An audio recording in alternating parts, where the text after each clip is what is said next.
अगर नेता प्रतिपक्ष आज के दौर में अगर शामिल कर दिए जाए और मुख्यमंत्री जी के पास ही गृह विभाग है, ऐसे में तो कोई डीजीपी नियुक्त ही नहीं होगा। इनके टाइम पे जो भर्तियां हुई थी हाँ। करीब 18,000 पुलिस कर्मचारियों की, उसकी जांच हम लोगों ने किया था, उसको अवैध पाया था, उसमें तमाम लोग बर्खास्त किए गए थे। डीजीपी की नियुक्ति को लेकर अब नया प्रक्रिया, एक नया बात शुरू हो गया कि अब घर ही बैठ के तय कर लिया जाएगा कौन बनेगा डीजीपी। कई मामलों में सुप्रीम कोर्ट ने ये बात कहा है कि डीजी का पद जो है वो चीफ सेक्रेटरी जैसा पद नहीं है। आपने भी सवाल उठाया कि आपने नियुक्ति को लेकर कि जो मेरी नियुक्ति हुई वो सही नहीं थी। क्या मतलब आपको क्या लगता है ये जो फैसला लिया गया है, क्योंकि यूपी की लगी आग उत्तराखंड तक पहुंच गई, उत्तराखंड में भी आईपीएस एसोसिएशन ने कहा कि नहीं भाई ये जो मामला है ये सही है, ऐसे ही होना चाहिए। आपको क्या लगता है? देखिए, उत्तराखंड ने तो पहले ही पुलिस एक्ट बना लिया है अपना, उनके यहाँ एक सिस्टम बना है डीजीपी की तैनाती का, एक्ट बना लिया उन्होंने अपना। यूपी ने अभी तक इसमें कोई लॉ नहीं बनाया था। देखिए, मैं तो सबसे सीनियर था और दूसरा मेरे एक बैच के लोग भी कोई नहीं मौजूद थे, जो भी था नेक्स्ट आदमी वो मेरे से 2 बैच जूनियर था, तो इसलिए वो बात नहीं। बात ये मैंने कही थी कि मेरी नियुक्ति तक भी सुप्रीम कोर्ट के आदेश का अनुसार नहीं हो रहा था यूपी में, बल्कि पहली बार सुप्रीम कोर्ट के आदेश के अनुसार जो तैनाती हुई थी वो हुई थी एचसी अवस्थी की। उसके बाद फिर मुकुल गोयल की हुई और मुकुल गोयल के बाद जो हुआ वो आपको मालूम है, फिर उसके बाद फिर नहीं हो रही है। तो उसके पहले किसी सरकार ने नहीं किया। कोई नियुक्तियां अवैध नहीं है, कोई गलत नहीं है, भाई ये है कि लोग नहीं फॉलो करते थे। फिर 18 में सुप्रीम कोर्ट ने कहा कि नहीं भाई आपको ये करना पड़ेगा, और हमारी तैनाती 17 में हुई थी, तो तब तक लोग नहीं फॉलो कर रहे थे उसको जो है। तो 17 के आखिर में फिर ओपी सिंह को डीजीपी बनाया गया, तब तक भी लोग नहीं फॉलो कर रहे थे। 18 जुलाई में सुप्रीम कोर्ट ने इसमें स्ट्रिक्ट आदेश किया कि भैया आपको करना पड़ेगा ऐसे, और आप एक्टिंग डीजीपी ना बनाएं कोई। ये 18 जुलाई में सुप्रीम कोर्ट ने कहा था। तो 18 जुलाई के बाद से फिर यूपी उसको फॉलो कर रहा था। और जैसा आपने नियमावली के बारे में कहा, ये अच्छा आइडिया है, और मेरा भी ये मानना है कि इसमें यूपीएससी को इन्वॉल्व नहीं करना चाहिए, तो स्टेट को अपना लॉ बनाना चाहिए। और वो जो कमेटी बनी है उस कमेटी को कैसे काम करना है ये भी नियमावली में होना चाहिए। ये अच्छी बात है, बट उसमें जो सदस्य रखे गए हैं उनको बजाय जो है अगर निष्पक्ष लोग रखे गए होते तो उसकी स्वीकार्यता ज़्यादा होती है। सदस्य में किनको रखा जाता तो निष्पक्ष होता? देखिए, मेरा तो मैंने कई बार लिखा भी है, और एक कमेटी में भी हमने हाई कोर्ट को दिया था रिपोर्ट। मेरा ये मानना है कि डीजीपी की तैनाती के लिए और अन्य भी जो महत्वपूर्ण संवैधानिक या वैधानिक पदाधिकारी हैं उनकी तैनाती के लिए किसी स्टेट में होम मिनिस्टर या कंसर्न्ड मिनिस्टर और लीडर ऑफ अपोजिशन और हाई कोर्ट के चीफ जस्टिस या उनके द्वारा नामित कोई जज, ये 3 लोग होने चाहिए। अगर नेता प्रतिपक्ष आज के दौर में अगर शामिल कर दिए जाए और मुख्यमंत्री जी के पास ही गृह विभाग है, ऐसे में तो कोई डीजीपी नियुक्त ही नहीं होगा। ये इधर जिसका नाम देंगे वो उसको उठा के कहेंगे नहीं जी। ऐसा नहीं है भाई, उसके मानक है ना। आप ऐसे भाई, यही मुख्यमंत्री जो है अखिलेश जी को अगर आप ले लीजिए, भाई तो अखिलेश जी ने हमारा प्रमोशन भी तो किया था, नाराजगी के बावजूद भी हमारा प्रमोशन किया। किस बात की नाराजगी थी? अब नाराजगी थी, अब हम लोगों ने मामला था कुछ जो है, कोई नहीं, खुल के आप कह सकते हैं नाराजगी, अनुमान ही लगाया जा सकता है, कुछ और तो नहीं कहा जा सकता। फिर उसके बाद उस कोर्ट कचहरी मामला रहा जो है, तो कुछ नाराजगी थी इन लोगों को। तो ये मतलब अखिलेश जी नाराजगी के बाद भी जो काम सही हो करते थे। जैसे सरकार बनी उनकी, उन्होंने हमको ऐसी पोस्ट में पोस्ट किया जहाँ डीआईजी पोस्ट होते थे। अच्छा। पीटीएस में मैं सबसे सीनियर एडीजी था, मुझे पोस्ट किया उन्होंने उन्नाव पीटीएस में, जो कि सिपाहियों, वहाँ कोई ट्रेनिंग में भी नहीं था उस समय। तो लेकिन जब बात प्रमोशन की आई, जब बात मेरिट की आई, तो उन्होंने हमको 9.5 नंबर दिए, प्रमोशन दिया, हमको डीजी बनाया। तो ऐसा नहीं है, मेरिट पे काम करते हैं लोग। एक बात होती है एक्सेप्टेबिलिटी की। चीफ सेक्रेटरी तो मुख्यमंत्री जिसको चाहे अपनी मर्जी का बनाए, लेकिन डीजीपी ऐसा होना चाहिए जिसकी जनरली एक्सेप्टेबिलिटी हो और लगे कि ये ऑब्जेक्टिव तरीके से तैनात किया गया है। क्योंकि पुलिस एक ऐसा महकमा है जो एक सेमी जुडिशियल टाइप का है।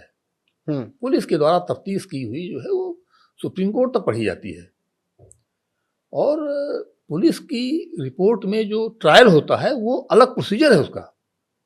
आप सीधे ट्रायल करेंगे तो आपका शिकायत के इस्तिगासा के तौर पे चलेगा। पुलिस के सब इंस्पेक्टर का लगाया हुआ केस जो है वो वारंट केस की तरह चलेगा। पुलिस रिपोर्ट केस होता है, उसकी वैल्यू डिफरेंट होती है। स्टेट का प्रोसिक्यूशन माना जाता है, पब्लिक प्रोसिक्यूटर उसको काम करता है, तो बहुत सीरियस चीज़ है। इसलिए सुप्रीम कोर्ट का ये कहना था कि ब्यूरोक्रेटिक और पॉलिटिकल इंटरफेरेंस से पुलिस को मुक्त रखा जाना चाहिए। जबकि चीफ सेक्रेटरी हो या कोई और सेक्रेटरी हैं, प्रिंसिपल सेक्रेटरी हो, ये बेसिकली स्टाफ अफसर हैं मिनिस्टरों के या मुख्यमंत्री के। ये उनको सलाह देते हैं। इनको अपना कोई इंडिपेंडेंट अथॉरिटी नहीं है इन लोगों को। इनकी जो भी अथॉरिटी है वो मंत्री की अथॉरिटी है या मिसयूज की हुई अथॉरिटी है, सीधे कोई अथॉरिटी नहीं होती इनकी। डीजीपी की नियुक्ति को लेकर अब नया प्रक्रिया, एक नया बात शुरू हो गया कि अब संघ लोक सेवा आयोग को नहीं भेजा जाएगा प्रस्ताव, और अब घर ही बैठ के तय कर लिया जाएगा कौन बनेगा डीजीपी। आपने भी सवाल उठाया कि आपने नियुक्ति को लेकर कि जो मेरी नियुक्ति हुई वो सही नहीं थी।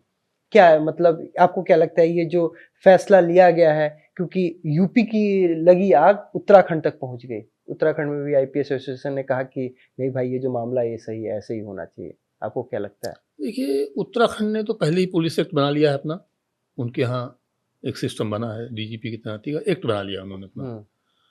यूपी ने अभी तक इसमें कोई लॉ नहीं बनाया था। देखिए, मैं तो सबसे सीनियर था और दूसरा मेरे एक बैच के लोग भी कोई नहीं मौजूद थे।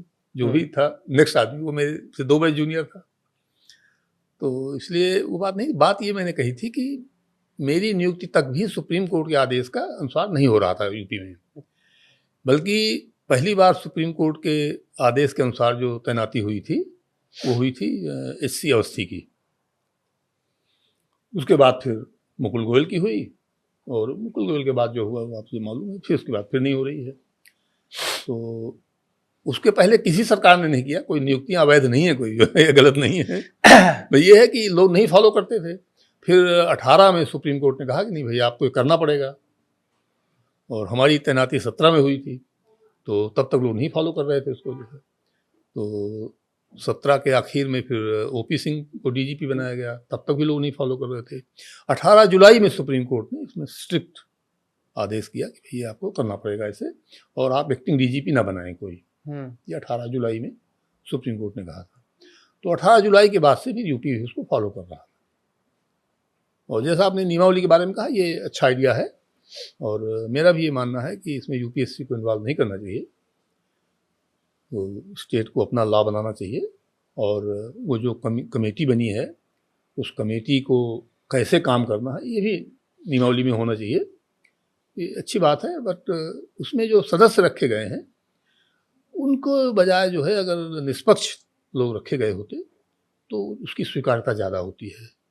सदस्य में किनको रखा जाता तो निष्पक्ष होता? देखिए, मेरा तो मैंने कई बार लिखा भी है, और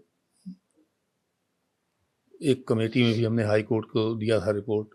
मेरा ये मानना है कि डीजीपी की तैनाती के लिए और अन्य भी जो महत्वपूर्ण संवैधानिक या वैधानिक पदाधिकारी हैं उनकी तैनाती के लिए किसी स्टेट में होम मिनिस्टर या कंसर्न्ड मिनिस्टर और लीडर ऑफ अपोजिशन और हाई कोर्ट के चीफ जस्टिस या उनके द्वारा नामित कोई जज, ये 3 लोग होने चाहिए। अगर नेता प्रतिपक्ष आज के दौर में अगर शामिल कर दिए जाए और मुख्यमंत्री जी के पास ही गृह विभाग है, ऐसे में तो कोई डीजीपी नियुक्ति ही नहीं होगा।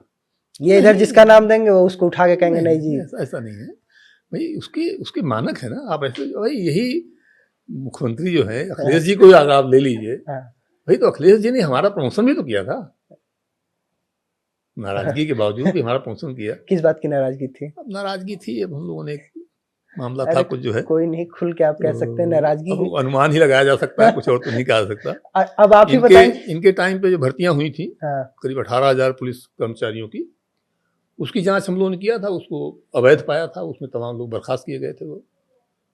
फिर उसके बाद उस कोर्ट कचहरी मामला रहा जो है, तो कुछ नाराजगी थी इन लोगों को। तो ये मतलब अखिलेश जी नाराजगी के बाद भी जो काम सही वो करते जैसे थे। सरकार बनी उनकी, उन्होंने हमको ऐसी पोस्ट में पोस्ट किया जहाँ डीआईजी पोस्ट होते थे। अच्छा। पीटीएस में मैं सबसे सीनियर एडीजी था, मुझे पोस्ट किया उन्होंने उन्नाव पीटीएस में, जो कि सिपाहियों, वहाँ कोई ट्रेनिंग में भी नहीं था उस समय। तो लेकिन जब बात प्रमोशन की आई, जब बात मेरिट की आई, तो उन्होंने हमको 9.5 नंबर दिए, प्रमोशन दिया, हमको डीजी बनाया। तो ऐसा नहीं है, मेरिट पे काम करते हैं लोग। एक बात होती है एक्सेप्टेबिलिटी की।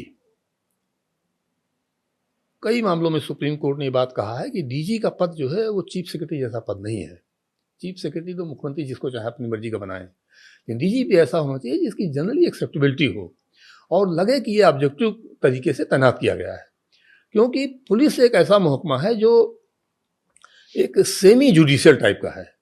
पुलिस के द्वारा तफ्तीश की हुई जो है वो सुप्रीम कोर्ट तक पढ़ी जाती है, और पुलिस की रिपोर्ट में जो ट्रायल होता है वो अलग प्रोसीजर है उसका। आप सीधे ट्रायल करेंगे तो आपको शिकायत के इस्तिगासा के तौर पे चलेगा। पुलिस के सब इंस्पेक्टर का लगाया हुआ केस जो है वो वारंट केस की तरह चलेगा। पुलिस रिपोर्ट केस होता है, उसकी वैल्यू डिफरेंट होती है।